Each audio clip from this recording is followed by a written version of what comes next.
ಎಲ್ಲರಿಗೂ ನಮಸ್ಕಾರ.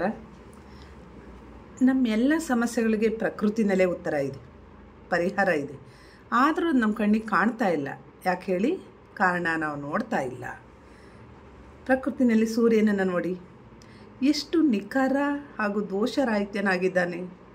ಅವನ ಮುಂದೆ ಯಾರು ನಿಂತರೂ ಕೂಡ ಹೇಗೆ ಕ್ಷಣಿಕವಾಗಿ ಕುಬ್ಜವಾಗಿ ಅವನ ಮುಂದೆ ಎಲ್ಲರೂ ಸಣ್ಣವರಾಗಿ ಕಾಣ್ತಾರೆ. ಹಾಗೆಯೇ ಈ ಪ್ರಪಂಚದಲ್ಲಿ, ಈ ಪ್ರಕೃತಿಯಲ್ಲಿ ಯಾರೂ ದೊಡ್ಡವರಲ್ಲ, ಅವರಿಗಿಂತ ಅವರು ಹೆಚ್ಚು ಅನ್ನೋದನ್ನು ನಾವು ಕಾಣ್ತೀವಿ.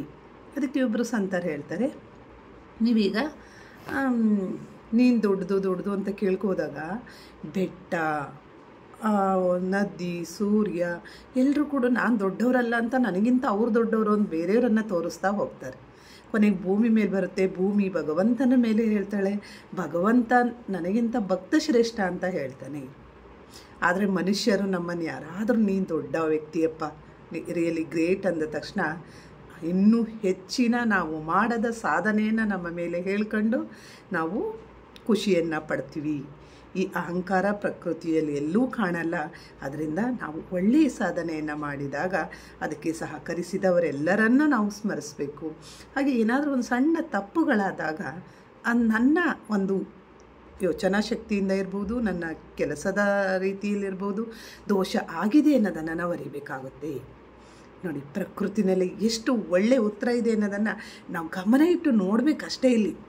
ಆಮೇಲೆ ಪ್ರಕೃತಿ ಎಷ್ಟು ವೈವಿಧ್ಯಮಯ ನೋಡಿ, ವಿಸ್ಮಯ ನೋಡಿ, ಅಚ್ಚರಿಗಳ ಗಣಿ ಇದು. ಒಂದು ಮರ ಇದ್ದಂಗೆ ಇನ್ನೊಂದು ಮರ ಇಲ್ಲ, ಒಂದು ಎಲೆ ಇದ್ದಂಗೆ ಮತ್ತೊಂದಿಲ್ಲ, ಮಣ್ಣಿನ ವಾಸನೆಯಲ್ಲಿ ವ್ಯತ್ಯಾಸ, ಮಣ್ಣಿನ ಬಣ್ಣದಲ್ಲಿ ವ್ಯತ್ಯಾಸ, ಗುಣದಲ್ಲಿ ವ್ಯತ್ಯಾಸ, ಫಲವತ್ತತೆಯಲ್ಲಿ ವ್ಯತ್ಯಾಸ. ಹಾಗೆ ನೀರಿನಲ್ಲೂ ಕೂಡ ಬೇರೆ ಬೇರೆ ರುಚಿಗಳಿದ್ದಾವೆ. ಕೆಲವು ಕಡೆ ಸಪ್ಪೆ ನೀರು ಅಂತೀವಿ, ಕೆಲವು ಕುಡಿಲಿಕ್ಕೆ ಟೇಸ್ಟ್ ಇದೆ ಅಂತ ಹೇಳ್ತೀವಿ, ಕೆಲವು ಒರಟು ಸ್ಮೂತು ಹೀಗೆ ನಾವು ಗುರುತಿಸ್ತೀವಿ. ಹಾಗೆ ಬಿಸಿಲಿನ ಶಾಖ ಬೇರೆ ಬೇರೆ ಪ್ರದೇಶದಲ್ಲಿ ಬೇರೆ ಬೇರೆ ರೀತಿ ಇದೆ. ಬೆಳದಿಂಗಳಿರ್ಬೋದು. ಇದೆಲ್ಲ ಕೂಡ ಹೀಗೆ ಹುಟ್ಟುವ ಆಗಸದಲ್ಲೂ ಕೂಡ ಅಮಾವಾಸ್ಯೆಯ ಕಾರ್ಮೋಡ ಕಟ್ಟುತ್ತೆ ನೋಡಿ. ಅಂತಹ ಸೂರ್ಯನಿಗೆ ಇದಕ್ಕೆಲ್ಲ ಆ ಬೆಳಕಿಗೆ ಇದು ಬರುತ್ತೆ ಅಂದರೆ ನಾವು ಹುಲುಮಾನವರು, ನಮ್ಮಿಂದ ಏನು ಸಾಧ್ಯ ಅದನ್ನು ನಾವು ಯೋಚನೆ ಮಾಡಬೇಕು. ಅಂತಹ ಅಮಾವಾಸ್ಯೆ ಏನು ಶಾಶ್ವತವಾಗಿರುತ್ತಾ? ಅಲ್ಲೂ ಕೂಡ ಚಿತ್ತಾಕರ್ಷಕ ಕಾಮನ ಬೆಲ್ಲು ಡೊಗ್ಗಿ ನಿಂತಿರುತ್ತೆ ನೋಡಿ. ನಮ್ಮೆಲ್ಲರ ಬದುಕಲ್ಲಿ ಒಳ್ಳೆಯ ದಿನ ಬರುತ್ತೆ. ಎಲ್ಲವನ್ನು ನಾವು ಸಮಾಧಾನ ತಾಳ್ಮೆಯಿಂದ ಅದನ್ನು ಸ್ವೀಕರಿಸ್ತಾ ಹೋಗಬೇಕು. ಹಾಗೆ ಮೋಡಗಳು ಎಲ್ಲಿಂದ ಎಲ್ಲಿಗೋ ಹಾರ್ತವೆ, ನೀರು ಎಲ್ಲಿಂದಲೂ ಹರಿಯುತ್ತೆ. ಮೋಡಗಳು ಸುರಿದ ಹನಿಗಳು ನದಿಯಾಗಿ ಸೇರಿ ಮತ್ತೆ ಸಮುದ್ರವನ್ನು ಸೇರ್ತೆ. ಮತ್ತಷ್ಟು ವಿಸ್ಮಯಗಳ ಮಹಾಪುರನೇ ಆಗುತ್ತೆ ಇಲ್ಲಿ ನೋಡಿ. ಎಲ್ಲಿಂದ ಎತ್ತನಿಂದ ಎತ್ತ ಸಂಬಂಧವಯ್ಯ. ಬೆಟ್ಟದ ನಲ್ಲಿಯ ಕಾಯಿ, ಸಮುದ್ರದ ಉಪ್ಪು ಅನ್ನಾಗೆ ನಾವೇನೋ ಮಾಡಿದ್ದೀವಿ ಅಂತೀವಲ್ಲ, ನಾವೇನಾದರೂ ಇಲ್ಲಿ ತಂದಿರೋದುಂಟ? ನಾನು ಸೃಷ್ಟಿ ಮಾಡಿದ ಒಂದು ಸಣ್ಣ ಕಣ ಉಂಟ? ನನ್ನದು, ನನ್ನ ಮನೆ, ನನ್ನ ಸಾಧನೆ ನನ್ನದು ಅಂತ ಹೇಳ್ಕೊಳ್ತಿದ್ದೀವಲ್ಲ. ಈ ಪ್ರಕೃತಿಯ ಮುಂದೆ ನಾವೆಲ್ಲರೂ ಎಷ್ಟು ಸಣ್ಣವರು ಅಂತ ಇಲ್ಲಿ ಯೋಚನೆ ಮಾಡ್ತಾ ಹೋಗಿ.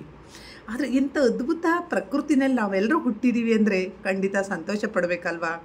ಯಾರೋ ಹೇಳಿ ಮಾಡಿಸಿದಂತಹ ಅಳತೆ, ಗಾತ್ರ, ರೂಪ ಕೊಟ್ಟು ನಿರ್ಮಿಸಿದಂತಹ, ಕುಳಿತು ಕೆತ್ತಿದಂತಹ ಪರಿಪೂರ್ಣ ವ್ಯವಸ್ಥೆಯ ಅಪೂರ್ವ ಪ್ರಕೃತ ಮಡಿಲಲ್ಲಿ ನಾವು ಜೀವಿಸ್ತಾ ಇದ್ದೀವಿ ಅಂದರೆ ಹೆಮ್ಮೆ ಪಡ್ತಾ, ಖುಷಿ ಪಡ್ತಾ, ಸಂತೋಷದಿಂದ ಬದುಕಬೇಕೇ ಹೊರತು ಎಲ್ಲವೂ ನನ್ನದಾಗಬೇಕೆಂಬ ದುರಾಸೆನಾಗಲಿ. ದುರಾಸೆಯ ಪಾಠ ನಮಗೆ ಬೇಕಾದಷ್ಟು ಉದಾಹರಣೆಗಳಿದ್ದಾವೆ ಇತಿಹಾಸದಲ್ಲಿ. ಹಾಗೆ ಪ್ರಕೃತಿ ಎಲ್ಲದಕ್ಕೂ ಉತ್ತರವನ್ನು ಕೊಡುತ್ತೆ. ನೋಡುವ ರೀತಿ ಬದಲಾಗಬೇಕು. ದೃಷ್ಟಿ ಬದಲಾಯಿಸು, ದೃಶ್ಯನೇ ಬದಲಾಗುತ್ತೆ. ನಿನ್ನ ಹವ್ಯಾಸವನ್ನು ಬದಲಾಯಿಸು. ದೋಣಿ ಬದಲಾಯಿಸಬೇಕು ಅಂತಿಲ್ಲ, ನೀನು ನಡೆಸ್ತಕ್ಕಂಥ ದಿಕ್ಕನ್ನು ಬದಲಾಯಿಸು ಅಂತ ಹೇಳಿ ನಮ್ಮೆಲ್ಲರ ಬದುಕಿಗೆ ಸ್ಫೂರ್ತಿಯನ್ನು ಪ್ರಕೃತಿಯ ಮೂಲಕ ಕಾಣಬೇಕಾಗಿದೆ ನಾವು. ಧನ್ಯವಾದಗಳು.